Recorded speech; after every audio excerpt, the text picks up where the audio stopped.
Inabot ng panganganak sa loob ng sasakyan ang 32 anyos na babae habang dinadala sa ospital sa Dagupan City. Narito ang report.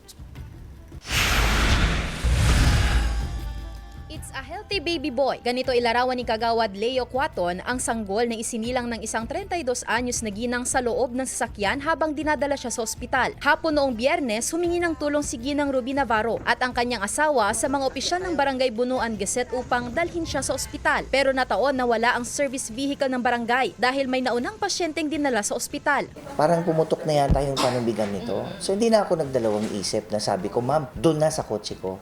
Baka kasi abutan ka, mahirap na. Pagpasok pa lang daw sa loob ng sasakyan, napalabor na agad ang ginang. Tumulong sa pagpapaanak ang kasama nilang barangay health worker. Nahirapan daw sa pagpapaanak ang health worker lalo't umaandar at masikip pa sa loob ng sasakyan. Nag-struggle kami sa daan kasi talagang kailangan kong kunin yung counterflow. Alam ko naman kung makuha ko yung daan as freeway na, talagang iaabot ko siya sa ospital. Matinding kaba naman ang naramdaman ng mister nito habang nanganganak si Mrs. Po, natatakot po.